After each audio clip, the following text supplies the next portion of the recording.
Hello everyone, welcome to class IS academy. இன்னைக்கு நம்ம என்ன டாபிக் பார்க்க போறோம்னு பார்த்தீங்கன்னா, 5 இயர் பிளான்ஸோட பார்ட் 3 வீடியோ தான். பார்ட் 3 வீடியோஸ் பார்க்கறதுக்கு முன்னாடி பார்ட் 1, பார்ட் 2 வீடியோஸ் பார்த்துருங்க. அப்போ தான் இந்த கண்டென்ட் என்னங்கிறது புரியும். ஏன்னா அதனுடைய கண்டினியூஷனை தான் நம்ம இதில் கவர் பண்ணியிருப்போம்.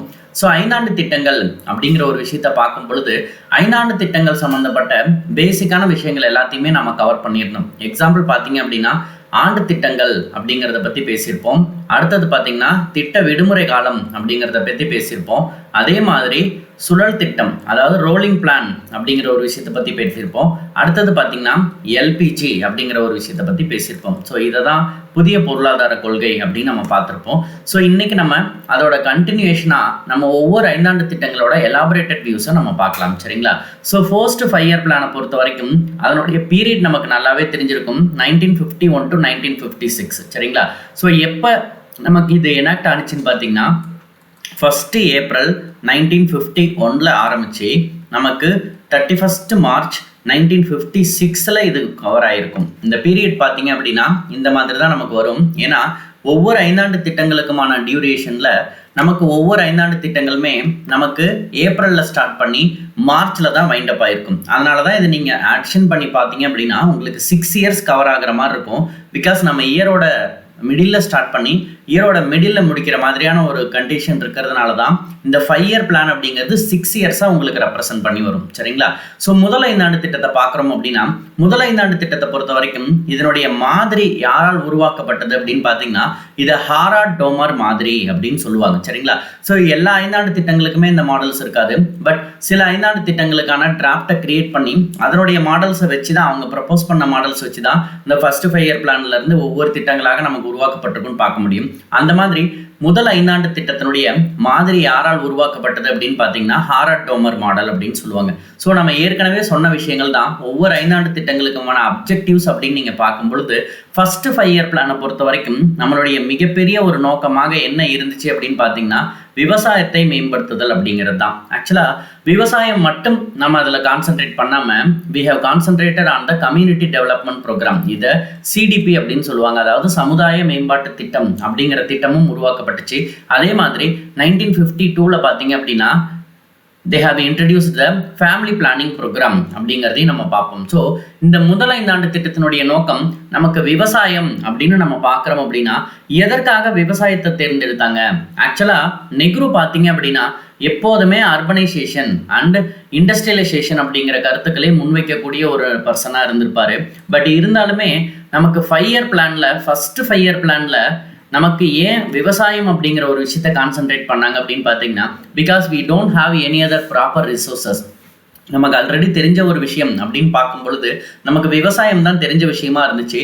அது இல்லாமல் நம்மக்கிட்ட வெள்ளக்காரன் ஃபுல்லாகவே பிரிட்டிஷ் பீப்புள் என்ன பண்ணிட்டாங்க அப்படின்னு பார்த்தீங்கன்னா, நம்மக்கிட்ட இருந்த எல்லா ரிசோர்ஸஸையுமே அவங்க கம்ப்ளீட்டாக இங்கேருந்து எடுத்துகிட்டு போயிட்ட காரணத்தினால நம்மக்கிட்ட மீதி இருந்த ஒரு விஷயம் அப்படின்னு பார்த்தீங்கன்னா விவசாயம் தான். அப்போ விவசாய நிலம் மட்டும்தான் நமக்கு மீதி இருந்துச்சு. அப்போ நிலத்தின் மீது நம்ம என்ன தான் பண்ண முடியும்? விவசாயத்தை தான் ஈஸியாக பண்ண முடியும். அதுதான் நமக்கு தெரிந்த ஒரு ஆக்குபேஷன் அப்படிங்கிற ஒரு காரணத்தினால தான் முதல் ஐந்தாண்டு திட்டத்தினுடைய நோக்கம் பார்த்தீங்க அப்படின்னா விவசாயம் அப்படிங்கிறத கொண்டு வந்திருப்பாங்க.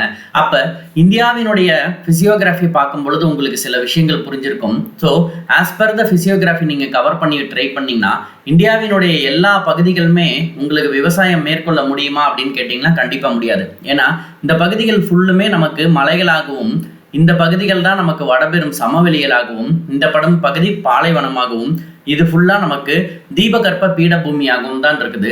இந்தியா 3 பக்கங்களும் என்ன இருக்குது? நீரால் சூழப்பட்டிருக்குது அப்படிங்கிறத நம்ம பார்ப்போம். சரிங்களா? அப்போ முதல் ஐந்தாண்டு திட்டத்தினுடைய நோக்கம் நமக்கு விவசாயம் அப்படின்னு வரையறுக்கப்பட்டிருக்குது. அப்படின்னா இந்த விவசாயத்தை இந்தியா முழுக்க நம்ம ஸ்ப்ரெட் பண்ணணும், அல்லது இந்தியா முழுக்க இந்த ஐந்தாண்டு திட்டம் நடைமுறைப்படுத்தணும், இந்த 5 வருஷமும் நம்ம விவசாயத்தை நோக்கி தான் செயல்பட போகிறோம் அப்படிமான்னு கேட்டிங்கன்னா அப்படிதான் இந்த ஐந்தாண்டு திட்டங்கள் உருவாக்கப்பட்டுச்சு. அப்போ ஃபிசியோகிராஃபிக் டிவிஷன்ஸ் பிரகாரம் நம்மளால் எல்லா இடங்கள்லையுமே எக்ஸாக்டாக நம்மளால் விவசாயம் அப்படிங்கிறத என்ஹான்ஸ் பண்ண முடியாதுங்கிறது நமக்கு நல்லாவே தெரிஞ்சிருக்கும். பட் ஃபர்ஸ்ட் 5 இயர் பிளான் நமக்கு கிட்டத்தட்ட ஒரு சக்ஸஸ்ஃபுல்லான பிளான்னு நம்ம பார்த்தோம் இல்லைங்களா? கிட்டத்தட்ட 3.6 பார்த்தீங்கன்னா நமக்கு அச்சீவ்டு பர்சன்டேஜ் அப்படின்னு நம்ம சொல்லுவோம். ஸோ அந்த அளவுக்கு நமக்கு இது க்ரோத் எப்படி நம்மளால் அச்சீவ் பண்ண முடிஞ்சுது அப்படின்னா, நமக்கு ஆல்ரெடி தெரிஞ்ச ஒரு ஆக்குபேஷன் ப்ளஸ் நம்மகிட்ட இருக்கிற லேண்ட் ரிசோர்ஸஸ் வச்சு ஈஸியாக நம்மளால் என்ன பண்ணிட முடியும்? அக்ரிகல்ச்சர் அப்படிங்கிற ஒரு விஷயத்தை நடைமுறைப்படுத்திட முடியும். அது மட்டும் இல்லாமல் இந்த பிசியோகிராபிக் டிவிஷன்ஸ் வச்சு பார்க்கும் பொழுது, இந்தியாவினுடைய புவி அமைப்புன்னு வச்சு பார்க்கும் பொழுது, எந்த இடங்களெல்லாம் நம்ம விவசாயம் பண்ணுவதற்கு ஏற்ற இடம், எந்த இடமெல்லாம் நாம் விவசாயம் மேற்கொள்வதற்கு உகந்த இடமாக இருக்காது அப்படிங்கிறத ஐடென்டிஃபை பண்றதுக்காக தான் நம்ம ஃபர்ஸ்ட் 5 இயர் பிளான் அதிகமான சப்போர்ட் பண்ணுச்சுன்னு பார்க்கலாம். ஏன்னா விவசாய நிலங்கள் எப்போதுமே தொழிற்சாலைகளுக்காக என்ன பண்ணக்கூடாது, பயன்படுத்தக்கூடாது அப்படிங்கிற கான்செப்ட்ஸ் எல்லாமே இந்த டைம்ல கிரியேட் ஆனது தான். அப்ப இந்தியா முழுக்க புவி அமைப்பு மாறுபட்ட நிலையில இருந்தாலும் இந்தியா முழுக்க நம்மளால விவசாயத்தை பண்ண முடியாது. இந்தியாவில் இருக்கிற எல்லா லேண்ட் சர்ஃபேஸ்லயுமே நம்மளால இண்டஸ்ட்ரீஸையும் போட முடியாது. அப்ப முதல் 5 ஆண்டு திட்டத்தினுடைய நோக்கத்தின் அடிப்படையில் எங்கெல்லாம் நம்ம விவசாயம் பண்ணிட்டு இருந்தோம், என்ன மாதிரியான கிராப்ஸ் எல்லாம் க்ரோ ஆகுது, அதன் மூலியமா நம்ம எக்கனாமிக் டெவலப்மெண்ட் அப்படிங்கறத எப்படி கொண்டு போலாம் அப்படிங்கிற ஒரு ஐடென்டிஃபிகேஷனுக்கு நம்மளோட இந்த ஃபர்ஸ்ட் 5 இயர் பிளான் அதிக சப்போர்ட் பண்ணுச்சு அப்படின்னு நம்ம தெரிஞ்சுக்கலாம். சரிங்களா? அப்ப ஒரு இண்டஸ்ட்ரீஸ் அப்படிங்கிறது எங்க ரன் ஆகும் அப்படின்னா, வேர் த ரா மெட்டீரியல்ஸ் ஆர் அவைலபிள், எங்க நமக்கு மூலப்பொருட்கள் இருக்கின்றதோ அந்த இடத்துக்கு பக்கத்துல தான் நம்ம என்ன பண்ண போறோம், இண்டஸ்ட்ரீஸை போட போறோம். எக்ஸாம்பிள், இண்டஸ்ட்ரீஸை வந்து ஒரு 1000 கிலோமீட்டர்ஸ் தள்ளியும் நம்ம ரா மெட்டீரியல்ஸ் ஒரு 1000 கிலோமீட்டர்ஸ் தள்ளி தான் நமக்கு வரணும் அப்படின்னா அந்த டிரான்ஸ்போர்ட்டேஷனுக்காகவே நம்ம முழு ப்ராஃபிட்டையும் இழக்கிற மாதிரி இருக்கும். அப்ப ஒரு ஃபாஸ்ட் ப்ரொடக்ஷன் அப்படிங்கிறது நம்மளால இண்டஸ்ட்ரியல் ஓரியன்டாக கொண்டு போக முடியாது. அப்படிங்கிறதுனால தான் இந்த முதல் 5 ஆண்டு திட்டத்தின் வாயிலாக எங்கெல்லாம் நம்மால் விவசாயம் செய்ய முடியும் என்ற நிலங்கள் கண்டுபிடிக்கப்பட்டது. அதன் அடிப்படையில் பார்த்தீங்க அப்படின்னா அதற்கு நியர்பையில் இருக்கக்கூடிய எம்டி ஸ்பேசஸ் எல்லாத்தையுமே எதெல்லாம் விவசாயம் செய்ததற்கு உகந்த நிலமாக இல்லையோ அதை நம்ம என்ன பண்ணிக்கலாம், ஃபர்தராக நம்ம இண்டஸ்ட்ரீஸ்க்காகவோ அல்லது டிடிசிபிக்காகவோ மற்ற டெவலப்மெண்ட்டுக்காகவோ நம்ம என்ன பண்ணிக்கலாம், அந்த நிலங்களை பயன்படுத்தி கொள்ளலாம் அப்படிங்கிற ஒரு வரையறை நமக்கு உருவாக்கப்பட்டதுங்க. அப்ப இந்த முதல் 5 ஆண்டு திட்டத்தினுடைய நோக்கத்தின்படி இந்தியாவில் இருந்த நில அமைப்பின் அடிப்படையில் எங்கெல்லாம் நம்மால் விவசாயம் மேற்கொள்ள முடியும், எந்த நிலங்கள் எல்லாம் தரிசு நிலங்களாக போட வேண்டும், அதுல என்ன மாதிரியான இண்டஸ்ட்ரீஸ் எல்லாம் கொண்டு வர முடியும் அப்படிங்கிற மாதிரியான ஒரு விஷயங்கள் நமக்கு என்ஹான்ஸ்மெண்டா நம்ம கொண்டு வர முடிஞ்சதுங்க. அது மட்டும் இல்லாம நம்மளுடைய முதல் 5 ஆண்டு திட்டத்தின் இறுதி பகுதியில தான் 5 இந்திய தொழில்நுட்ப நிறுவனம் IITs சொல்லுவோம் இல்லைங்களா, இந்தியன் இன்ஸ்டிடியூட் ஆஃப் டெக்னாலஜி, அதுவும் நமக்கு உருவாக்கப்பட்டதுங்க. இன்னைக்கு இந்த 5 ஆண்டு திட்டங்களினுடைய மிகப்பெரிய வெற்றி, ஃபர்ஸ்ட் 5 இயர் பிளானோட மிகப்பெரிய வெற்றிங்கிறது அடுத்தடுத்தது வந்த 5 ஆண்டு திட்டங்களுக்கு ஒரு முன்மாதிரியாக அமைஞ்சது அப்படிங்கிறத பார்க்கலாம். சரிங்களா? ஸோ ஃபர்ஸ்ட் 5 இயர் பிளானோட அப்ஜெக்டிவே அக்ரிகல்ச்சர் தான். அந்த டைம் நமக்கு கொண்டு வந்த இம்பார்ட்டன்டான ப்ரோக்ராம் தான் CDP அண்ட் FPP, அதாவது family planning program and community development program அப்படின்னு பார்ப்போம். சரிங்களா? ஸோ செகண்ட் 5 இயர் பிளானை பொறுத்த வரைக்கும் இதனுடைய டியூரேஷன் பார்த்தீங்க அப்படின்னா 56 to 61 அப்படின்னு நம்ம சொல்லுவோம். இதுவும் நமக்கு தொடர்ந்து வந்தது தான். ஸோ 56 அதாவது 31st மார்ச் 1956 முடிஞ்சிருக்கும். தென் அகைன் 1st ஏப்ரல் 1956 பார்த்தீங்க அப்படின்னா நம்மளுடைய 2வது 5 ஆண்டு திட்டம் நடைமுறைப்படுத்தப்பட்டிருக்கும். அப்ப இதற்கான மாதிரி அப்படின்னு பார்த்தீங்கன்னா இந்த மாதிரியை நெஹ்ரு மஹலானோபிஸ் மாதிரி அப்படின்னு நமக்கு சொல்லுவாங்க. சரிங்களா? ஸோ இந்த முதல் தொழிற்கொள்கை அப்படிங்கிறத நம்ம பார்த்தோம் அப்படின்னா 1948 ஃபர்ஸ்ட் இண்டஸ்ட்ரியல் பாலிசி அப்படிங்கிறது நடைமுறைப்படுத்தப்பட்டிருக்கும். இதன் வாயிலாக தான் இந்தியா ஒரு கலப்பு பொருளாதாரமாக மாறுது அப்படிங்கிற ஒரு கருத்துக்கள் வரையறுக்கப்பட்டது. அதற்கு பிறகு 2வது 5 ஆண்டு திட்டத்தின் வாயிலாக இந்தியா தனது 2வது தொழிற்கொள்கையை நடைமுறைப்படுத்தியது அப்படின்னு நம்ம பார்க்கலாம். சரிங்களா? அப்ப ஃபர்ஸ்ட் இண்டஸ்ட்ரியல் பாலிசினா 1948, then again second industrial policy அப்படின்னா செகண்ட் 5 இயர் பிளானோட மிகப்பெரிய நோக்கமே என்ன அப்படின்னு பார்த்தீங்கன்னா தொழிற்சாலைகளினுடைய மேம்பாடு மற்றும் தொழிற்சாலைகளை உருவாக்குதல் அப்படிங்கிறத நம்ம பார்ப்போம். அப்ப கனரக தொழிற்சாலைகள் மற்றும் அடிப்படை தொழிற்சாலைகள் எல்லாத்துலயுமே இந்தியன் கவர்மெண்ட் கான்சென்ட்ரேட் பண்ணாங்க.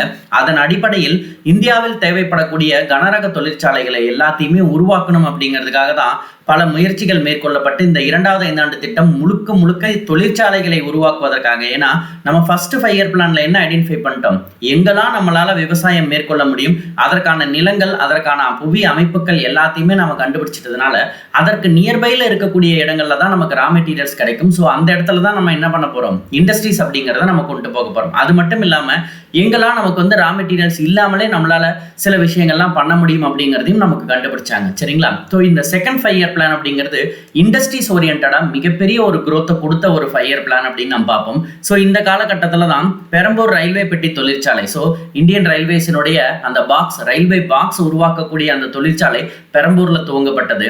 அதே மாதிரி பார்த்தீங்கன்னா பிலாய், துர்காப்பூர் மற்றும் ரூர்கேலால அயன் அண்ட் ஸ்டீல் ஃபேக்டரிஸும் நமக்கு கொண்டு வந்தாங்க.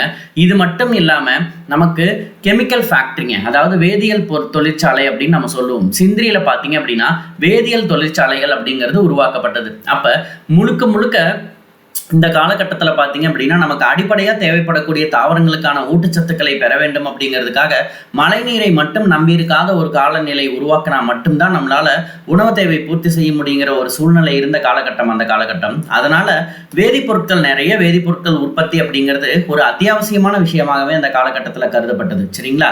அதற்காக தான் சிந்தியில பார்த்தீங்க அப்படின்னா வேதியியல் தொழிற்சாலை, கெமிக்கல் ஃபேக்டரி அப்படிங்கிறத உருவாக்கியிருப்பாங்க. நெக்ஸ்ட் பார்த்தீங்கன்னா ஷிப் பில்டிங், கப்பல் கட்டும் தளம் அப்படின்னு நம்ம சொல்லுவோம் பார்த்தீங்களா, அது விசாகப்பட்டினம்ல உருவாக்கியிருப்பாங்க.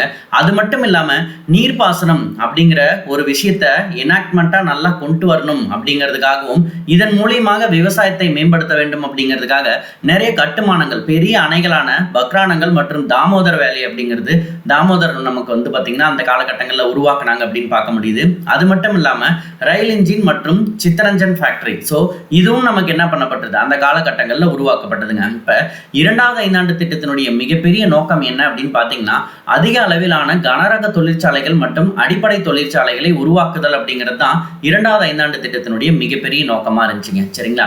ஸோ நெக்ஸ்ட் பார்த்தீங்க அப்படின்னா தேர்ட் 5 இயர் பிளானுங்க. இந்த தேர்ட் 5 இயர் பிளான் வரும்பொழுது இந்த டியூரேஷன் பார்த்தாலே நமக்கு தெரிஞ்சிருக்கும் 1961 to 66. பட் இந்த டைம்ல தான் நமக்கு என்ன ஆச்சு அப்படின்னு பார்த்தீங்கன்னா நிறைய இஷ்யூஸை நம்ம ஐடென்டிஃபை பண்ற மாதிரியான கால சூழ்நிலைகள் உருவானுச்சுன்னு பார்க்கலாம்.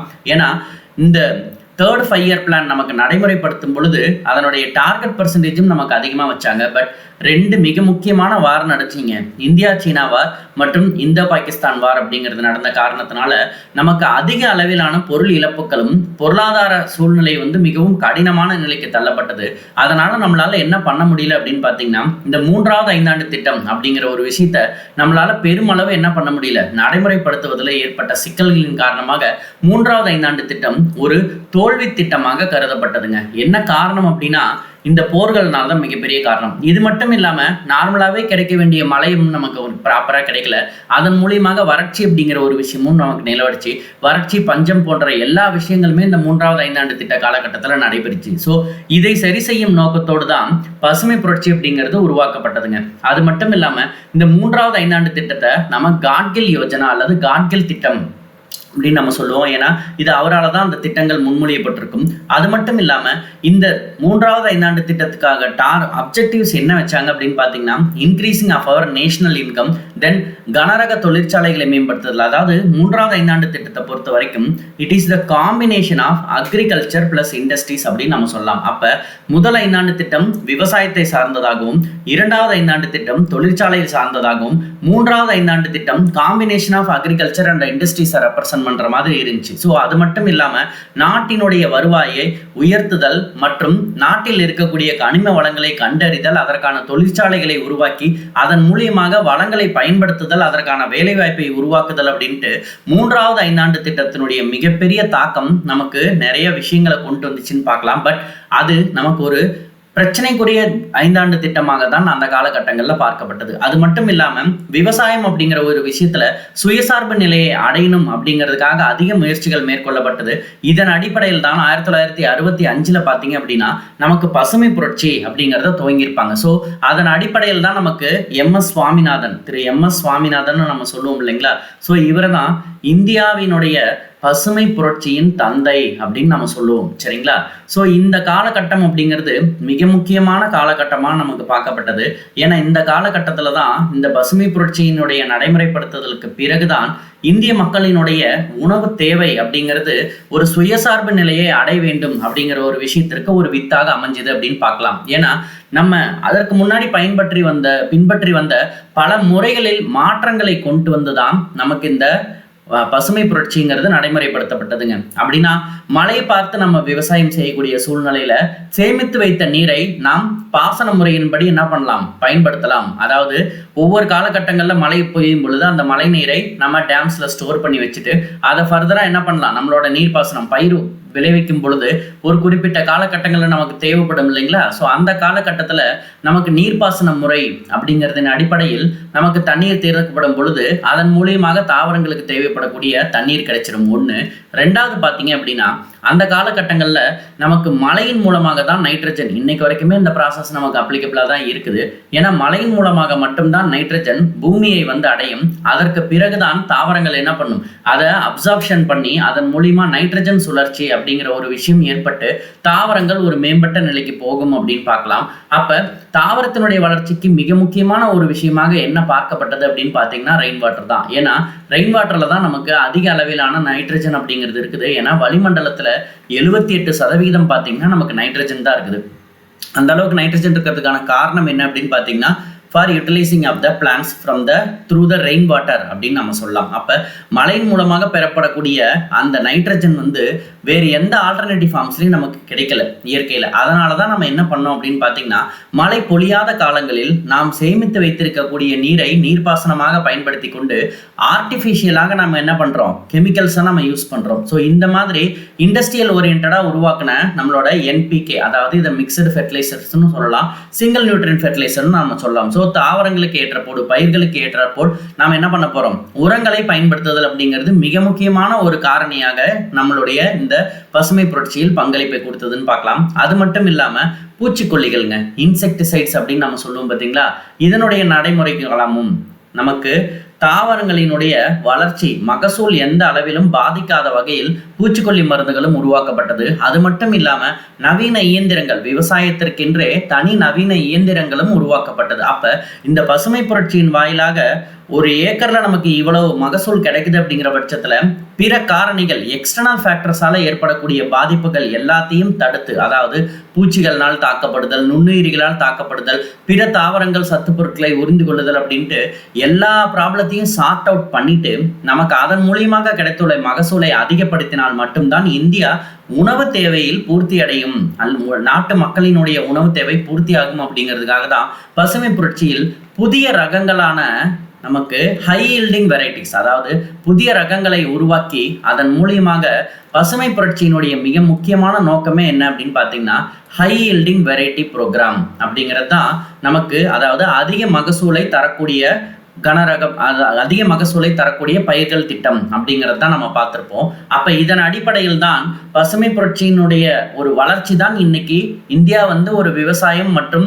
நம்மளுடைய உணவு தேவைகளை பூர்த்தி செய்தல் தன்னிறைவை பெற்று இருக்கிறது அப்படிங்கிறத நம்ம பார்க்கலாம். ஸோ அந்த அளவுக்கு இந்த 3வது ஐந்தாண்டு திட்டத்துக்கு பீரியட்ல நமக்கு உருவாக்கப்பட்ட பசுமை புரட்சி மிகப்பெரிய பங்களிப்பை கொடுத்துச்சு அப்படின்னு நம்ம பார்க்கலாம். சரிங்களா? ஸோ இதற்கு பிறகு ஏற்பட்டது நமக்கு நல்லாவே தெரியும். 66 காலம் டு 69வது காலகட்டம், இந்த 3 ஆண்டுகள் அப்படிங்கிறது பார்த்தீங்கன்னா திட்ட விடுமுறை காலமாக அறிவிக்கப்பட்டது. ஏன்னா போர் ஏற்பட்ட காரணத்தினாலையும் வறட்சிங்கிற ஒரு விஷயம் ஏற்பட்ட காரணத்தினாலையும் நம்மால என்ன பண்ண முடியல, அடுத்த 5 ஆண்டு திட்டத்திற்கு தேவைப்படக்கூடிய நிதி அப்படிங்கிற ஒரு விஷயம் நமக்கு பற்றாக்குறையாக உருவான காரணத்தால நம்மளால 5 ஆண்டு திட்டத்தை நடைமுறைப்படுத்த முடியல. சரிங்களா? அது மட்டும் இல்லாம அந்த காலகட்டத்தில் ரூபாய் அப்படிங்கிறதுனுடைய மதிப்பிழப்பும் செய்யப்பட்டது. இது மட்டும் இல்லாம ஏற்றுமதிகளை அதிகரித்து இறக்குமதி அப்படிங்கிறது நமக்கு குறைச்சது. ஸோ இந்த காலகட்டத்துல நமக்கு ஏற்பட்ட இந்த பாதிப்பை சரி செய்யறதுக்காக தான் இந்த விடுமுறை காலமே, அதாவது 3வது 5 ஆண்டு திட்டத்தில் ஏற்பட்ட பாதிப்பை சரி செய்யும் நோக்கத்தோடு தான் நமக்கு இந்த திட்ட விடுமுறை காலம் அப்படிங்கிறது விடப்பட்டது. சரிங்களா? இது மட்டும் இல்லாம நமக்கு அடுத்த 5 ஆண்டு திட்டம் பார்த்தீங்கன்னா 69ல ஸ்டார்ட் ஆயிருக்கும். சரிங்களா? ஸோ திட்ட விடுமுறை காலம் அறிவிப்பதற்கான மிக முக்கியமான காரணமே என்ன அப்படின்னு பார்த்தீங்கன்னா நமக்கு போர்னால் ஏற்பட்ட பாதிப்பும் வறட்சியினால் ஏற்பட்ட பாதிப்பும் தான். அதை சரி செய்யறதுக்கு ஒரு குறிப்பிட்ட இடைவெளி நமக்கு 5 ஆண்டு திட்டங்கள்ல தேவைப்பட்ட காரணத்தினாலதான் இந்த 66 டு 69 காலகட்டத்தை திட்ட விடுமுறை காலமாக நம்மளுடைய இந்திய அரசு திட்டக்குழுவின் சார்பாக அறிவித்தது அப்படின்னு பார்க்கலாம். சரிங்களா? ஸோ நெக்ஸ்ட் 5 இயர் பிளான் பார்த்தீங்க அப்படின்னா 4th 5 year plan. So 4th 5 year பிளானை பொறுத்த வரைக்கும் இதற்கான மாதிரி அசோக் மேத்தா மாதிரி அப்படின்னு நம்ம சொல்லுவோம். சரிங்களா? ஸோ முன்னாடி இருந்தது காட்கில் யோஜனா, அடுத்துக்கு முன்னாடி இருந்தது நெரு மஹ்லானோபிஸ் மாடல், அதற்கு முன்னாடி இருந்தது ஹாரடோமர் மாடல். ஸோ 4வது 5 ஆண்டு திட்டத்தினுடைய மாதிரின்னு பார்த்தீங்கன்னா அசோக் மேத்தா மாதிரி அப்படின்னு நம்ம சொல்லுவோம். ஸோ இதனுடைய மிக முக்கியமான நோக்கம் என்ன அப்படின்னு பார்த்தீங்கன்னா மக்களின் வாழ்க்கை தரத்தை உயர்த்துதல் அப்படிங்கிறது தான். நமக்கு தெரிஞ்சிருக்கும் 3 ஆண்டு காலம் பார்த்தீங்க அப்படின்னா திட்ட விடுமுறை காலமாக அறிவிக்கப்பட்டிருந்த காலகட்டம். அதற்கு பிறகு நமக்கு ஏற்பட்ட அரசியல் மாற்றங்கள் அப்படிங்கிறத பொறுத்த வரைக்கும் இந்திரா காந்தி அவர்களால் மேற்கொள்ளப்பட்ட மிக முக்கியமான பொருளாதார நடவடிக்கையாக இந்த வங்கிகளினுடைய தேசியமயமாக்குதல் அப்படிங்கிறது அந்த காலகட்டத்தில் கருதப்பட்டது. ஏன்னா 19th ஜூலை 1969ல பார்த்தீங்க அப்படின்னா 14 பேங்க்ஸை பார்த்தீங்கன்னா தேசியமயமாக்கியிருப்பாங்க. ஸோ எதன் அடிப்படையில் இந்த வங்கிகள் தேசியமயமாக்கப்பட்டது அப்படின்னு பார்த்தீங்கன்னா யாரெல்லாம் 50 கோடி ரூபாய்க்கு மேல வைப்பு நிதிகளை வைத்திருந்தாங்களோ அவங்களுடைய எல்லாத்தையுமே அந்த வங்கிகளை கண்டறிந்து அவர்களை என்ன பண்ணிட்டாங்க, தேசியமயமாக்கிட்டாங்க. சரிங்களா? ஸோ இதனுடைய ஒரு இம்பார்ட்டன்ஸ் அப்படிங்கிறது நம்மளுடைய எக்கனாமிக் டெவலப்மெண்ட்ல மிகப்பெரிய ஒரு growth கொடுத்துச்சு அப்படின்னு பார்க்கலாம். ஏன்னா வங்கிகளை தேசியமயமாக்குதல் அப்படிங்கிறது நாட்டினுடைய பொருளாதார நிலையை மேம்படுத்துவதற்கான ஒரு முக்கிய நடவடிக்கையாக கருதப்படும். சரிங்களா? அப்ப 14 பேங்க்ஸை நேஷனலைஸ் பண்ண உடனே இதெல்லாம் யார் கண்ட்ரோலில் வந்துருச்சு அப்படின்னு பார்த்தீங்கன்னா ஆர்பிஐ கண்ட்ரோலில் ஃபுல்லாக வந்துட்டு இது எல்லாமே கவர்மெண்ட் பேங்க்ஸுங்கிற மாதிரியான ஒரு கேட்டகரைசேஷனில் ஆர்பிஐ கண்ட்ரோல் பண்ணிக்கிறதுனால ஆர்பிஐ கண்ட்ரோல் பண்ணுறது யாருன்னா மத்திய அரசு தான். சரிங்களா? அப்போ வங்கிகளை தேசியமயமாக்கப்படும் பொழுது அவர்களுடைய முழு நடவடிக்கையும் ஆர்பிஐயின் கட்டுப்பாட்டில் வரும் பொழுது அதன் மூலியமாக கண்டிப்பாக என்ன இருக்கும், ஏதாவது ஒரு ஆதாயம் இருக்கும் அப்படிங்கிறதுக்காக தான் வங்கிகள் அப்படிங்கிறத தேசியமயமாக்குனாங்க. ஸோ இது மட்டும் இல்லாமல் நம்மளுடைய 4வது ஐந்தாண்டு திட்டம் அப்படிங்கிறது ஒரு நிலையான வளர்ச்சி மற்றும் தற்சார்பு நிலையை அடைய வேண்டும் அப்படிங்கிற கருத்தை கொண்டுதான் இது உருவாக்கப்பட்டது அப்படின்னு நம்மளால பார்க்க முடியுது. சரிங்களா? அப்ப உணவு உற்பத்தியில் தன்னிறைவை பெறுதல், ஏன்னா நமக்கு ஆல்ரெடி கிரீன் ரெவல்யூஷன்ங்கிற ஒரு விஷயம் உருவாயிடுச்சு. அதற்கு முன்னாடி எல்லாம் பாத்தீங்கன்னா PL 48 480 அப்படின்னு ஒரு விஷயத்த சொல்லுவாங்க. பப்ளிக் லா 480 அப்படின்னு நம்ம பின்னாடி பார்ப்போம் இதை பத்தி. ஸோ உணவு தேவைக்காக நம்ம அமெரிக்காவை நம்பி இருந்த ஒரு சூழ்நிலைலாம் இருந்துச்சு. கப்பல் மூலியமாக உணவுகள் வந்து பாத்தீங்கன்னா யூஎஸ்ல இந்த PL 480 அப்படிங்கிற பப்ளிக் லா 480ங்கிற பொது சட்டம் 480 பயன்படுத்தி அந்நாட்டிலிருந்து உணவுப் பொருட்கள் இந்தியாவிற்கு அனுப்பி வைக்கப்பட்டது. அப்பெல்லாம் அந்த கப்பல் எப்போ வரும் அப்படிங்கிற மாதிரி பார்க்கக்கூடிய ஒரு சூழ்நிலைகள் உருவானுச்சு. இன்றைக்கு நம்மளுடைய பசுமை புரட்சியினுடைய பங்களிப்பு பிளஸ் நம்மளுடைய செயல்பாடுகளின் மூலமாக பொருளாதார திட்டமிடுதல் மூலியமாக நம் நாட்டில் உள்ள அனைத்து மக்களுக்குமான உணவு தேவையும் பூர்த்தி செய்யக்கூடிய வகையில் வளங்களை முழுமையாக பயன்படுத்தி அதன் மூலியமாக பொருளாதாரத்தை ஒரு மேம்பட்ட நிலைக்கு நம்ம கொண்டு வந்திருக்கிறோம் அப்படிங்கிறதுல பெருமைப்படலாம். சரிங்களா? ஸோ அப்ப நாட்டு மக்களினுடைய சுயசார்பு நிலையை உயர்த்துதல் மற்றும் அவர்களுடைய வாழ்க்கை மேம்பட்ட நிலைக்கு வருதல் அப்படிங்கிறதுக்காக தான் 4வது ஐந்தாண்டு திட்டம் மிகப்பெரிய பங்களிப்பை கொடுத்துச்சு அப்படின்னு நம்ம பார்ப்போம். சரிங்களா? நெக்ஸ்ட் பாத்தீங்க அப்படின்னா 5வது ஐந்தாண்டு திட்டம்ங்க. ஸோ 5வது ஐந்தாண்டு திட்டத்துல ரொம்ப முக்கியமான ஒரு டேர்ம் அப்படின்னா என்ன அப்படின்னு பாத்தீங்கன்னா இந்த கரிபி ஹட்டாவோ அப்படிங்கிறது தாங்க. அப்படின்னா கரிபி ஹட்டாவோ அப்படின்னா வறுமை ஒழிப்பு, அதாவது வறுமையை குறைத்தல் அல்லது வறுமையை ஒழித்தல் அப்படிங்கிறது தான் நமக்கு மிக முக்கியமான மோட்டோவா அந்த காலகட்டத்தில் கருதப்பட்டது. ஏன்னா 4வது ஐந்தாண்டு திட்டமே நமக்கு பல பிரச்சனைகளுக்கு பிறகு திட்ட விடுமுறை காலம் அறிவிக்கப்பட்ட பிறகுதான் 4வது ஐந்தாண்டு திட்டம் நடைமுறைப்படுத்தப்பட்டது. சரிங்களா? அதற்கு பிறகு பார்த்தீங்கன்னா நாடே வறுமையில் இருந்தப்ப நாட்டில் வாழ்ந்த மக்களினுடைய நிலைமை இப்படிதான் இருந்திருக்கும். கண்டிப்பாக வறுமையில் தான் வாடியிருப்பாங்க. அப்ப அவர்களினுடைய அத்தியாவசிய தேவைகளை பூர்த்தி செய்ய வேண்டும் அப்படின்னா நமக்கு கண்டிப்பாக வறுமை ஒழிப்பு திட்டங்கள் உருவாக்கப்பட வேண்டும் அப்படிங்கிற காரணத்தினாலதான் நமக்கு என்ன பண்ணியிருப்பாங்க அப்படின்னு பாத்தீங்கன்னா இந்திரா காந்தி அவர்களால் 20 அம்ச திட்டம் அப்படிங்கிறது 1975 உருவாக்கப்பட்டிருக்குங்க. சரிங்களா? இது மட்டும் இல்லாம IRDP 1978 உருவாக்கி 1980 பாத்தீங்க அப்படின்னா நடைமுறைப்படுத்தப்பட்டிருக்கும் இன்டகிரேட்டட் ரூரல் டெவலப்மெண்ட் ப்ரோக்ராம், ஒருங்கிணைந்த கிராம வளர்ச்சி திட்டம் அல்லது மேம்பாட்டு திட்டம் அப்படின்னு நம்ம சொல்லுவோம். அப்ப இந்த மாதிரியான திட்டங்கள் எல்லாம் நடைமுறைப்படுத்துதலினுடைய மிக முக்கியமான நோக்கமே என்ன அப்படின்னு கேட்டீங்கன்னா வறுமையை ஒழிக்க வேண்டும் அப்படிங்கிற ஒரு கேட்டகரைசேஷனை எடுத்துதான் நமக்கு அது மோட்டோவாக வைக்கப்பட்டு 5வது ஐந்தாண்டு திட்டம் அப்படிங்கிறது நடைமுறைப்படுத்தப்பட்டதுங்க. But some political circumstances create ஆன காரணத்தினால நமக்கு என்ன இருக்கும் அப்படின்னு பாத்தீங்கன்னா 1978 ஃபர்ஸ்ட் டைம் பாத்தீங்க அப்படின்னா ஜனதா பார்ட்டி கவர்மெண்ட் ஃபார்ம் பண்ணி மொரார்ஜி தேசாய் அப்படிங்கிற ஒரு பிரைம் மினிஸ்டர் ஆயிருப்பாரு. இவர் என்ன சொல்லியிருப்பாரு அப்படின்னு கேட்டீங்கன்னா ஐந்தாண்டு திட்டங்கள் எல்லாம் வேணாம், அதற்கு பதிலாக நாம் என்ன பண்ணலாம், ஸோ ரோலிங் பிளான் அப்படின்னு ஒரு விஷயத்தை நடைமுறைப்படுத்தலாம். ஸோ இதன் மூலியமாக நம் நாட்டினுடைய வளர்ச்சி அதிகரிக்கும் அப்படிங்கிற மாதிரியான ஒரு கருத்துக்கள் முன்வைக்கப்பட்டது. அதனால ஐந்தாண்டு திட்டம், நம்மளுடைய 5வது ஐந்தாண்டு திட்டம் நாட்டு மக்களினுடைய வறுமையை போக்குவதற்காக உருவாக்கப்பட்ட திட்டம்னு நம்ம பார்க்கலாம். பட் அந்த காலகட்டம் நிறைய திட்டங்களை நடைமுறைப்படுத்தினாங்க. பட் 78 ஏற்பட்ட ஒரு மாற்றம் அப்படின்னு பார்த்தீங்கன்னா ஐந்தாண்டு திட்டத்திற்கு மாற்றாக மொரார்ஜி தேசாய் அவர்களால் ரோலிங் பிளான் அப்படிங்கிற ஒரு விஷயம் நடைமுறைப்படுத்த ட்ரை பண்ணியிருப்பாங்க. சரிங்களா? அப்போ அந்த பிளான் பார்த்தீங்க அப்படின்னா டெர்மினேட் ஆயிருக்கும். தென் அகைன் கவர்மெண்ட் என்ன இருக்கும் அப்படின்னு பார்த்தீங்கன்னா காங்கிரஸ் கவர்மெண்ட் திரும்பவும் ஃபார்ம் பண்ணியிருப்பாங்க. அதனால தான் 1979 அது முடிஞ்சிட்டு நமக்கு அடுத்த ஐந்தாண்டு திட்டம் பார்த்தீங்க அப்படின்னா 1980 ஸ்டார்ட் ஆகும். சரிங்களா? ஸோ இந்த ட்ரைசம் மாதிரியான திட்டம், 20 அம்ச திட்டம், ஸோ இந்த 20 அம்ச திட்டம் தான் சுதந்திரத்திற்கு பிறகு இந்தியாவை நோக்கி முதலாக உருவாக்கப்பட்ட ஒரு நலத்திட்டம். ஆக்சுவலாக இந்த பிளான் வந்து பார்த்தீங்க அப்படின்னா ஒரு சக்ஸஸ்ஃபுல்லான ஒரு பிளானாக இருந்திருக்கும். ப்ளஸ் நம்மளோட டார்கெட் மட்டும் அச்சீவ்டு பர்சன்டேஜ் பார்த்தீங்கன்னா ரொம்ப அதிகமாக இருந்திருக்கும். அப்போ அதற்கான காரணம் என்ன அப்படின்னு பார்த்தீங்கன்னா நம்மளுடைய ரூரல் வெல்ஃபேர் ஓரியன்டட் ப்ரோக்ராம்ஸ்னு ஒரு டாபிக் பார்ப்போம். அதில் நமக்கு கிராமப்புற சார்ந்த நலத்திட்டங்களின் மூலமாக வறுமையை குறைப்பதற்காக இந்திய அரசு என்ன பண்ணியிருக்குது, நிறைய திட்டங்களை நடைமுறைப்படுத்தப்பட்டது. அதில் ஒன்று தான் நம்முடைய 20 அம்ச திட்டம் அப்படின்னு நம்ம சொல்லுவோம். சரிங்களா? ஸோ 20 அம்சங்களை ஒருங்கிணைந்த ஒரு திட்டமாக நடைமுறைப்படுத்தப்பட்டு 1975 தான் முதலாக இந்த திட்டம் நடைமுறைப்படுத்தப்பட்டிருக்கும். அப்போ இதனுடைய நோக்கம் என்ன அப்படின்னு கேட்டிங்கன்னா, நாட்டு மக்களினுடைய ஏழ்மை நிலையை போக்க வேண்டும். அப்படின்னா ரொம்ப சிம்பிளான ஒரு டேட்டா எடுத்திங்கன்னா, ஒரு கிராமம் இருக்குதுன்னு வச்சுக்கோங்களேன். இதில் ஒரு 10,000 பேர் இருக்கிறான், சரி ஒரு 5,000 பேர் இருக்கிறான்னு வச்சுக்கோங்களேன். ஒரு 5,000 பர்சன்ஸ் இருக்கிறாங்க. அப்படிங்கிற பட்சத்தில் இந்த 5,000 நபர்களில் எவ்வளோ பேர் வறுமையில் இருப்பாங்க? ஒரு 1000 பேர் இருப்பாங்களா? அப்போ இந்த 5வது ஐந்தாண்டு திட்டத்தினுடைய நோக்கம் என்ன? வறுமை அப்படிங்கிறத ஒழிக்கணும் தான். அப்போ 5,000 பேர் வாழக்கூடிய இடங்கள்லயே 1000 பேர் தான் இதற்கான பெனிஃபிஷியரிஸ். அப்படின்னா கண்டிப்பாக ஒட்டுமொத்த இந்தியாவுக்கும் எடுக்கும் பொழுது பெனிஃபிஷியரிஸினுடைய அளவு பார்த்தீங்கன்னா குறைந்த நிலையில் இருக்கும். சரிங்களா? அப்போ நம்மளால் என்ன பண்ண முடியும்? ஒரு 5ஆண்டு திட்டத்தினுடைய முழு நோக்கமும் நாட்டில் வாழக்கூடிய அனைத்து மக்களுக்கும் உருவாக்கப்பட்டால் அதனுடைய லெவல் அண்ட் அமௌண்ட் ஸ்பெண்டிங் அப்படிங்கிறது ரொம்ப அதிகமாக இருக்கும். ஆனால் நம்மளுடைய 5ஆண்டு திட்டத்தினுடைய நோக்கம் என்ன? வறுமையை ஒழித்தல். அப்போ இதன் மூலியமாக பயனடைபவர்கள், இதன் மூலியமான டார்கெட்டட் பீப்புள்ஸே ரொம்ப கம்மி. அப்படிங்கிறதுனால தான் நம்மளால் என்ன பண்ண முடிஞ்சது, 5வது ஐந்தாண்டு திட்டம் மிகப்பெரிய ஒரு வெற்றி திட்டமாக கருதப்பட்டிருக்கும் அந்த காலகட்டங்களில். சரிங்களா? ஸோ இது எல்லாமே ரொம்ப முக்கியமான ஒரு விஷயம். ஆக்சுவலாக அந்த பிளான் பார்த்தீங்க அப்படின்னா 5வது ஐந்தாண்டு திட்டம் முதல்ல யார் கிரியேட் பண்ணியிருப்பாங்கன்னா சி சுப்பிரமணியம்ங்கிறது கிரியேட் பண்ணியிருப்பாரு. பட் அன்எக்ஸ்பெக்டடாக சில விஷயங்கள் நடந்ததுனால கடைசியாக அது டிபி தாரால் என்ன பண்ணப்பட்டிருக்கும், இந்த 5வது திட்டம் அப்படிங்கிறது நடைமுறைப்படுத்தப்பட்டிருக்கும். சரிங்களா? நெக்ஸ்ட் இந்த ரோலிங் பிளானை பற்றி பார்ப்போம். ரோலிங் பிளான் நான் ஏற்கனவே சொன்னது தான். மொரார்ஜி தேசாய் ஜனதா பார்ட்டி மூலியமாக கவர்மெண்ட் ஃபார்ம் பண்ண காரணத்தினால இது என்ன இருக்கும் அப்படின்னு பார்த்தீங்கன்னா அந்த சுழல் திட்டம் அப்படின்னு உருவாயிருக்கும். ஆக்சுவலாக இந்த ரோலிங் பிளான் அப்படிங்கிற ஒரு டேர்மை காயின் பண்ணவர் யார் அப்படின்னு பார்த்தீங்கன்னா குன்னர் மிர்டல் அப்படின்னு நம்ம சொல்லுவோம். சரிங்களா? ஸோ இந்த ரோலிங் பிளானுங்கிறது நடைமுறைப்படுத்தப்பட்டது. பட் உடனே இது என்ன ஆயிடுச்சு அப்படின்னு பார்த்தீங்கன்னா இதனுடைய செயல்பாடுகள் வேணாம் அப்படின்னு சொல்லிட்டு திரும்பவும் நம்மளுடைய காங்கிரஸ் கவர்மெண்ட் ஃபார்ம் பண்ணியிருப்பாங்க. அதன் மூலியமா இந்திரா காந்தி என்ன பண்ணியிருப்பாங்க அப்படின்னா இந்த ரோலிங் பிளான் அப்படிங்கிற ஒரு விஷயம்லாம் வேணாம், எப்பவும் போல நம்ம என்ன பண்ணலாம், 5ஆண்டு திட்டங்கள் அப்படிங்கிற ஒரு விஷயத்தையே நம்ம நடைமுறைப்படுத்திக்கலாம் அப்படின்னு சொல்லிட்டு தான் 6வது ஐந்தாண்டு திட்டம் 80 to 85 கால திட்டமாக உருவாக்கப்பட்டிருக்கும்.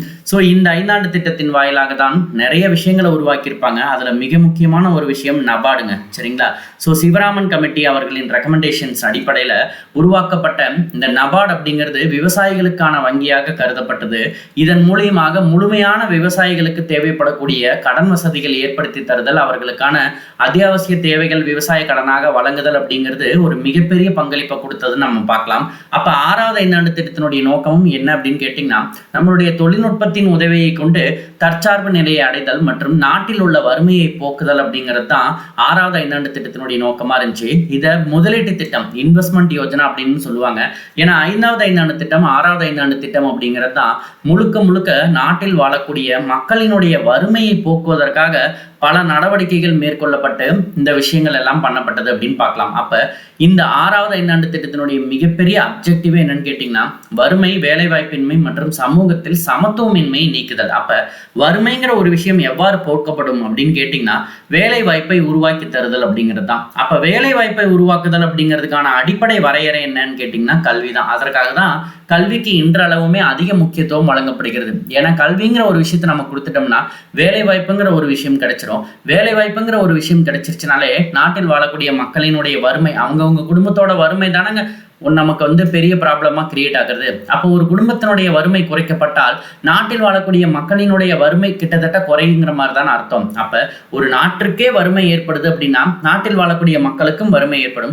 நாட்டில் வாழக்கூடிய மக்கள் மேம்பட்ட நிலைக்கு போறாங்க அப்படின்னா நாடும் மேம்பட்ட நிலைக்கு போகும். அப்ப இதெல்லாம் சரி செய்யணும் நோக்கத்தோடு தான் நம்மளுடைய 6வது ஐந்தாண்டு திட்டம் நடைமுறைப்படுத்தப்பட்டிருக்கும். இதன் முன் காலகட்டங்களிலேயே நமக்கு IRDP 78 நடைமுறைப்படுத்தப்பட்டு அது எப்போது செயல்பாட்டுக்கு வந்திருக்கும் அப்படின்னு கேட்டீங்கன்னா 1980 தான். சரிங்களா? அப்ப இதன் மூலியமாக வேலை வாய்ப்பை உருவாக்குதல் மற்றும் வேலை வாய்ப்பு இன்மையை குறைத்தல், வறுமையை ஒழித்தல் மற்றும் சமூகத்தில் நிலவக்கூடிய பல சமத்துவம் இன்மையை சரி செய்தல் அப்படிங்கிறது தான் 6வது ஐந்தாண்டு திட்டத்தினுடைய நோக்கமா இருக்குங்க. சரிங்களா? ஸோ நெக்ஸ்ட் பாத்தீங்கன்னா 7th 5 year plan. 7th 5 year பிளானை பொறுத்த வரைக்கும் சேம் திங் தான் ஃபுட் கிரெயின் ப்ரொடக்ஷன், உணவு உற்பத்தி மற்றும் வேலைவாய்ப்பு உருவாக்கம், அப்புறம் நம்மளுடைய சுயசார்பு பொருளாதாரத்தை உருவாக்குதல் அப்படிங்கிறது மிக முக்கியமான காலகட்டமாக கருதப்பட்டது. இந்த காலகட்டம் ஏன் அவ்வளோ இம்பார்ட்டன்ட் அப்படின்னு பார்த்தீங்கன்னா, கிட்டத்தட்ட ஆஃப்டர் இண்டிபெண்டன்ஸ் நம்ம எவ்வளவோ ட்ரை பண்ணோம் நம்மளுடைய லோக்கல் எக்கனாமிக் சிஸ்டம்ஸை வச்சு நம்ம க்ரோத் ஆயிடலான்ட்டு. பட் இந்த டைமுக்கு மேலே நம்மளால் என்ன பண்ண முடியல அப்படின்னா, கவர்மெண்ட்டினுடைய சோஷியலிஸ்டிக் பேட்டர்னை ஃபாலோ பண்ணி மட்டுமே நம்மளால் எல்லா விஷயத்தையும் க்ரோத் பண்ண முடியல. அதனால தான் பிரைவேட் செக்டாரினுடைய பங்களிப்பு அப்படிங்கிறது இந்த காலகட்டங்களில் அதிகமாக இருந்துச்சு அப்படின்னு பார்க்க முடியுது. அப்போ அந்த காலகட்டத்தில் உருவான அந்த தனியார் துறைகளினுடைய பங்களிப்பு நாட்டினுடைய பொருளாதார வளர்ச்சிக்கு மேம்பட்ட நிலையை கொண்டு வந்துச்சு. இதன் அடிப்படையாக கொண்டு தான் நமக்கு என்ன உருவானுச்சு அப்படின்னு பார்த்தீங்கன்னா, ஆண்டு திட்டங்களாக நடைமுறைப்படுத்தப்பட்டிருக்கும். அதற்கு பிறகுதான் 1991 எல்பிஜி புதிய பொருளாதார கொள்கைன்னு நாம் இதை சொல்லலாம். லிபரலைசேஷன், பிரைவேட்டைசேஷன், குளோபலைசேஷன் அப்படின்னு ஒரு விஷயத்தை நடைமுறைப்படுத்த ட்ரை பண்ணியிருப்பாங்க. இதை ஷார்ட்டாக நம்ம எப்படி ஞாபகம் வச்சுக்கலாம்னா, ராவ் மோகன் பாலிசி, அதாவது நரசிம்மராவ் அப்படிங்கிற ஒரு பிரைம் மினிஸ்டராகவும் மன்மோகன் சிங் அப்படிங்கிறவங்க பார்த்தீங்கன்னா ஃபைனான்ஸ் மினிஸ்டராகவும் இருந்த காலகட்டத்தில் தான் நமக்கு இந்த எல்பிஜிங்கிற ஒரு விஷயம் நடைமுறைப்படுத்தப்பட்டிருக்கும். இந்த எல்பிஜிங்கிற ஒரு விஷயம் நடைமுறைப்படுத்தப்பட்ட பிறகுதான் இந்திய பொருளாதாரம் ஒரு பூஸ்டப் ஆணுச்சு அப்படின்னு நம்ம பார்க்கலாம். சரிங்களா? மிகப்பெரிய வளர்ச்சி, மூன்றாம் நிலைத்துறையினுடைய பங்களிப்பு அதிகரித்தல், நாட்டினுடைய பொருளாதார வளர்ச்சி மேம்பட்ட நிலைக்கு செல்லுதல் அப்படிங்கிறது இந்த எல்பிஜிக்கு பிறகுதான் வந்திருக்கும். ஏன்னா இதற்கு முன்னாடி ஏற்பட்ட எந்த டிஸ்டர்பன்சஸுமே பார்த்தீங்கன்னா உங்களுக்கு இதுக்கு அப்புறம் வந்திருக்காது. சரிங்களா? ஸோ பாருங்க, 8th 5-year பிளான் இதனுடைய மிக முக்கியமான நோக்கமே என்னன்னு கேட்டிங்கன்னா, மனிதவள மேம்பாடுங்க. ஏன் மனிதவள மேம்பாடுனா, எல்பிஜிங்கிற ஒரு விஷயத்தின் மூலமாக நாம் உருவாக்கிய புதிய பொருளாதார கொள்கையினுடைய மிகப்பெரிய நோக்கம் அப்போ லிபரலைசேஷன், பிரைவேட்டைசேஷன், குளோபலைசேஷன். அப்போ இதன் மூலியமாக முதலீடு செய்து உள்ளே வரப்போகிறவங்க யார் அப்படின்னு கேட்டிங்கன்னா, பல வெளிநாட்டவர்கள். ஆல்ரெடி வெளிநாட்டவர்களை விட்டு தான் இந்தியாவினுடைய கட்டுப்பாடு 200 ஆண்டுகள் நம்ம ஆங்கிலேயர்கள்கிட்ட அடிமைப்பட்டு கிடந்தோம். அதனால் ஒரு கம்பெனிஸ் உள்ள வருது அப்படிங்கிற பட்சத்தில் அங்கு மனிதவள மேம்பாட்டுக்கு ஒரு அடிப்படையில் இங்கு வேலை பார்க்கக்கூடிய நபர்களுக்கான உரிமைகள் மற்றும் பாதுகாப்பு சட்டங்கள் அப்படிங்கிறது தான் மிக முக்கியமான நோக்கமாக இது கருதப்பட்டதுங்க. இந்த காலகட்டத்தில் தான் இந்தியா பார்த்தீங்க அப்படின்னா நமக்கு உலக வர்த்தக மையத்தில் மெம்பராகவும் ஆட் ஆயிருப்பாங்க. அதே மாதிரி நாம் வைத்த ஜிடிபியை விட அதனுடைய அளவு அப்படிங்கிறது ரொம்ப அதிகமான ஒரு இலக்கை அடைந்த காலகட்டம் அப்படின்னு பார்க்கலாம் இந்த 8வது 5ஆண்டு திட்டம். சரிங்களா? Next 9th 5-year plan. 9th பொறுத்த வரைக்கும் ஒரு economic growth and living standard of the people, அதாவது மக்களினுடைய வாழ்க்கை தரத்தை உயர்த்துதல் பிளஸ் பொருளாதார வளர்ச்சியை மேம்படுத்துதல் அப்படிங்கிறது தான் 9வது 5ஆண்டு திட்டம். அது மட்டும் இல்லாமல் நிறைய செல்ஃப் ஹெல்ப் குரூப் எல்லாம் இந்த காலகட்டங்களில் உருவாக்கியிருப்பாங்க. அதாவது கூட்டுறவு சங்கங்களின் வாயிலாக மகளிர் சுய உதவி குழுக்கள் அப்படிங்கிறதுக்கான முக்கியத்துவம் வழங்கப்பட்டு மக்களிடையே ஒரு மேம்பட்ட நிலை வரணும் அப்படிங்கிறதுக்காக தான் இந்த 9வது 5ஆண்டு திட்டம் நமக்கு மிகப்பெரிய பங்களிப்பை கொடுத்துச்சு. சமூகத்தில் அனைவரும் சமூக நீதி அடிப்படையில் தான் நமக்கு எல்லா விஷயங்களும் கிடைக்கணும், இங்கு சமத்துவம் அப்படிங்கிற ஒரு விஷயம் கொண்டு வரணும் அப்படிங்கிறது 9வது 5ஆண்டு திட்டத்தினுடைய மிகப்பெரிய நோக்கமாக இருந்துச்சுங்க. தென் 10th 5-year பிளான் இதனுடைய மிக முக்கியமான நோக்கம் தலா வருமானத்தை அதிகப்படுத்துதல், வறுமையை குறைத்தல் மற்றும் இந்த காலகட்டத்தில் பார்த்தீங்கன்னா கடைசியாக 20 அம்ச திட்டம் அப்படிங்கிறது மாற்றி அமைக்கப்பட்டிருக்கும் 2006. கிட்டத்தட்ட 8% growth அப்படிங்கிறது அடையணும் அப்படிங்கிறது தான் டார்கெட்டாக இருந்துச்சு. நம்மளுடைய growthம் நல்லாவே இருந்துச்சு 10வது 5ஆண்டு திட்டத்தில். சரிங்களா? நெக்ஸ்ட் பார்த்தீங்கன்னா 11th 5-year பிளான். ஸோ நம்ம ப்ரீவியஸ் எக்ஸாமில் இது ஒரு இம்பார்ட்டன்ட் கொஷின்ஸாக கேட்டிருந்தாங்க. 11th 5-year பிளானோடைய அப்ஜெக்டிவ் என்னன்ட்டு. So pastor and more inclusive growth, விரைவான மற்றும் அதனை உள்ளடக்கிய வளர்ச்சி அப்படின்னு நம்ம சொல்லப்படுது. சரிங்களா? So 11th 5-year பிளானோட டார்கெட்டும் 12th 5-year பிளானோட டார்கெட்டும் கிட்டத்தட்ட ஒரே மாதிரி தான் நமக்கு இருக்கும். எக்ஸ்ட்ரா நிலையான வளர்ச்சி அப்படிங்கிறது 11th கொடுத்துருப்பாங்க, 12th கொடுத்துருப்பாங்க. சரிங்களா? ஸோ ஜிடிபி க்ரோத் நமக்கு அதிகமாக இருக்கணும்னு எஸ்டிமேட் பண்ணப்பட்டது. அதன்படி வளர்ச்சியும் அதிகரித்தது. குழந்தைகளின் இறப்பு விகிதம் IMR, இன்ஃபேன்ட் மார்டலிட்டி ரேட்னு சொல்லுவோம், இதை குறைக்கிறதுக்காக பல முயற்சிகள் மேற்கொள்ளப்பட்டு நிறைய விஷயங்கள் இந்த காலகட்டத்தில் நடைமுறைப்படுத்தப்பட்டதுங்க. அது மட்டும் இல்லாமல் உயர்கல்வியில் அதிகமான எண்ணிக்கையில் நம்ம அதனுடைய பதிவு அப்படிங்கிறது உயர்த்தப்பட்ட காலகட்டம் அப்படின்னு நாம் பார்க்கலாம். சரிங்களா? நெக்ஸ்ட் பார்த்தீங்கன்னா 12th 5-year பிளான் நீடித்த வளர்ச்சி அல்லது மற்றும் நிலையான வளர்ச்சி அப்படின்னு பார்ப்போம். சமூகத்தில் நிலவிய பல பிரச்சனைகளான gender equality and social equality அப்படிங்கிறது நமக்கு மிகப்பெரிய ஒரு டாஸ்காகவே இன்றைக்கு வரைக்கும் அடைய முடியாத ஒரு நிலை தான் இருக்குது. இது எல்லாத்தையும் கலைகின்ற நோக்கத்தோடு தான் நம்மளுடைய 12வது 5ஆண்டு திட்டம் நடைமுறைப்படுத்தப்பட்டது. ஆனால் 78 என்ன பிரச்சனை நடந்துச்சோ same problem was occurred in the year 2014. Then again Bharatiya Janata Party formed the government. This government has announced that planning commission is going to abolish. Instead of planning commission, we are going to create a new organization called நிதி ஆயோக் அப்படிங்கிற ஒரு விஷயம் நடைமுறைப்படுத்தப்பட்டது. இந்த 12வது ஐந்தாண்டு திட்டத்தில் target percentage achieve percentage நிறைய வச்சிருப்பாங்க, 8ங்கிறத வச்சிருப்பாங்க. பட் என்டிசி அப்படிங்கிறது அவ்வளோ அச்சீவ் ஆகலை அப்படிங்கிற மாதிரியான ஒரு கருத்துக்கள் முடிவு செய்யப்பட்டிருக்கும். ஆனால் நம்மளுடைய 12 ஐந்தாண்டு திட்டங்களில் முடிவு பெறாத ஒரு ஐந்தாண்டு திட்டம்னா இந்த 12வது ஐந்தாண்டு திட்டம் தாங்க. ஏன்னா அதனுடைய பீரியட் நடைமுறையில் இருக்கும் பொழுதே 2014 லோக்சபா எலெக்ஷன் நடந்திருக்கும். அந்த டைமே நமக்கு என்ன ஆயிடுது, 12வது ஐந்தாண்டு திட்டம் அப்படிங்கிறது பாதியிலேயே நிறைவு பெற்ற ஒரு திட்டமாக கருதப்படுதுங்க. சரிங்களா? ஸோ இதன் அடிப்படையில் தான் 13 ஆகஸ்ட் 2014 பிளானிங் கமிஷன் கலைக்கப்பட்டு இதற்கு மாற்றாக 1 ஜனவரி 2015 முதல் நிதி ஆயோக் அப்படிங்கிற ஒரு விஷயம் நடைமுறைக்கு வந்துச்சு. சரிங்களா? So that's all about the 5 year plans and its assessment அப்படின்னு நம்ம பார்க்கலாம். ஸோ ரிமைனிங் நம்மளோட பிளானிங் கமிஷனோட ஆர்கனைசேஷன் ஸ்ட்ரக்சர், நிதி ஆயோக், இந்த விஷயங்கள் எல்லாம் நம்ம அப்கமிங் வீடியோஸில் பார்க்கலாம். தேங்க்யூ.